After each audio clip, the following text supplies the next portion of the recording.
जय Hind. Bajrangi study point में आप सभी का स्वागत है। साथियों, एनफोर्समेंट कांस्टेबल के पीएसटी और रनिंग लगातार चल रही है और आप लोगों के जो डाउट थे मैंने वीडियोस में और शॉर्ट्स में क्लियर करने की कोशिश की है। तो आज हम लोग बात करेंगे कि रनिंग में पास होने का आंकड़ा क्या रह रहा है। लगभग कितने लोग रनिंग पास कर रहे हैं, कितने पास हो रहे हैं, कितने फेल हो रहे हैं, और पीएसटी कितने लोग देने आ रहे हैं, और डेली कितने लोग रनिंग दे रहे हैं, और सबसे ज़रूरी कि हम क्वालिफाई कर रहे हैं ये कैसे पता चलेगा, क्योंकि वहाँ रिजल्ट तो लगता नहीं है कि पता चल जाए कि इतने लोगों ने पास किया है। तो क्वालिफाइड कैसे पता चलेगा, इसकी भी बात करेंगे। तो वीडियो शुरू करने से पहले जो चैनल पे पहली बार आया है चैनल को सब्सक्राइब कर लेगा, क्योंकि एनफोर्समेंट कांस्टेबल से जुड़ी बहुत सारी अपडेट आपको यहाँ से मिलने वाली हैं। और जिन्होंने हमारा टेलीग्राम चैनल ना ज्वाइन किया हो, टेलीग्राम चैनल ज्वाइन कर लीजिए, बजरंगी स्टडी पॉइंट नाम का है। इसकी लिंक डिस्क्रिप्शन बॉक्स में दी गई है, क्योंकि जो भी अपडेट आती है सबसे पहले टेलीग्राम चैनल पर ही शेयर की जाती है। तो लिंक से कनेक्ट होकर आप टेलीग्राम चैनल ज्वाइन कर लीजिए। और एक एनफोर्समेंट कांस्टेबल का डिस्कशन ग्रुप भी बना हुआ है, आप उससे भी कनेक्ट हो सकते हैं। चलिए बात करेंगे कि डेली कितने लोग रनिंग दे रहे हैं। सबसे पहले बात करेंगे, देखिए, तो पहली बात तो जिनका पीएसटी हो जा रहा है एक दिन पहले, उसके बाद उसको दूसरे दिन रनिंग के लिए बुलाया जा रहा है, ये सब डाउट आपके क्लियर हैं। तो पहला पीएसटी क्वालिफाई करना होगा, उसके बाद आप रनिंग में अपीयर होंगे।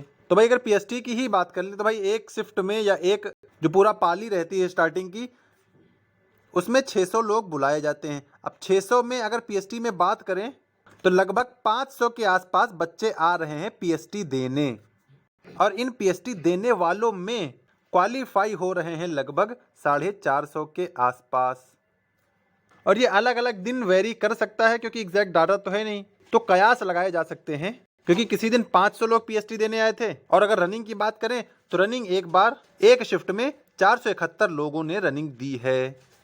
ठीक है भाई, तो एग्जैक्ट आंकड़ा नहीं है, लेकिन जो अब तक लोगों से प्राप्त डेटा है वो यही बता रहा है। और जो मेरे बैच में या मेरी शिफ्ट में जो रनिंग हुई थी उसके हिसाब से भी चीज़ें इसी के आसपास आ रही हैं। तो ये तो बात है कितने लोग रनिंग दे रहे हैं। अब बात करेंगे रनिंग पास का क्या आंकड़ा है।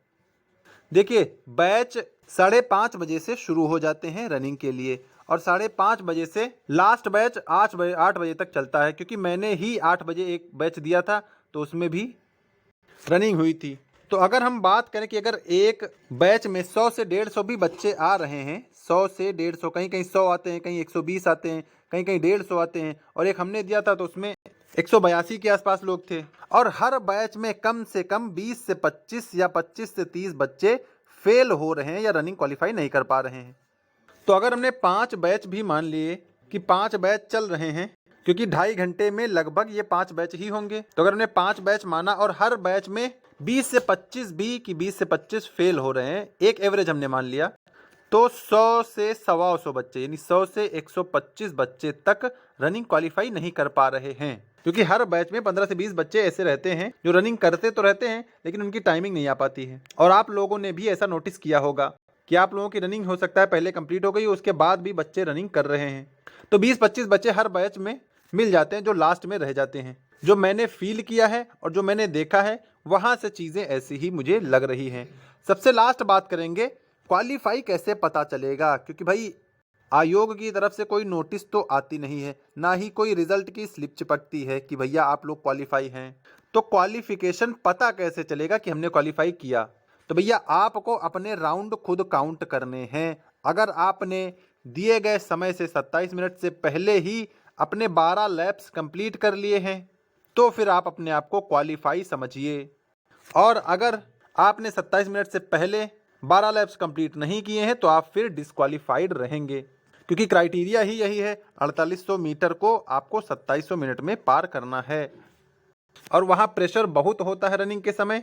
जिन जिन की रनिंग हो गई है वो बता सकता है कि कितना ज़्यादा प्रेशर रहता है जब आप ग्राउंड में उतरते हैं। तो क्वालिफाई आपको स्वयं ही पता करना पड़ेगा कि आप क्वालिफाइड हैं कि नहीं, और वो आपको अपने टाइम और अपने राउंड से ही पता चलेगा। तो राउंड काउंट करने की जिम्मेदारी स्वयं की रहती है। अगर आपने सही से राउंड काउंट कर लिए और दिए गए समय में रनिंग कंप्लीट कर ली तो फिर आप क्वालिफाई अपने आप को समझिए, और अगर नहीं हो पाती तो फिर आप डिस्क्वालीफाई हो जाएंगे।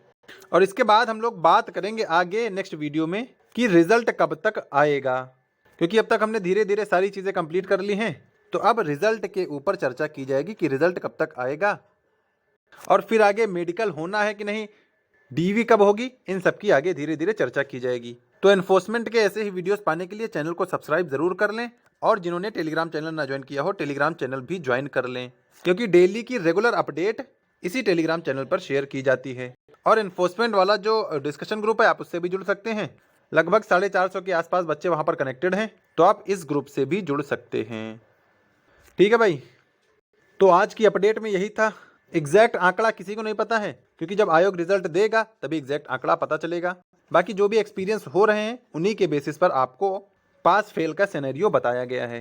तो उम्मीद है आपको वीडियो पसंद आया होगा। वीडियो पसंद आया हो तो इसे लाइक कर दीजिए, और चैनल पे पहली बार आए हो तो सब्सक्राइब जरूर कर लीजिए, क्योंकि एनफोर्समेंट कांस्टेबल से जुड़ी बहुत सारी अपडेट आपको यहाँ पर मिलने वाली है।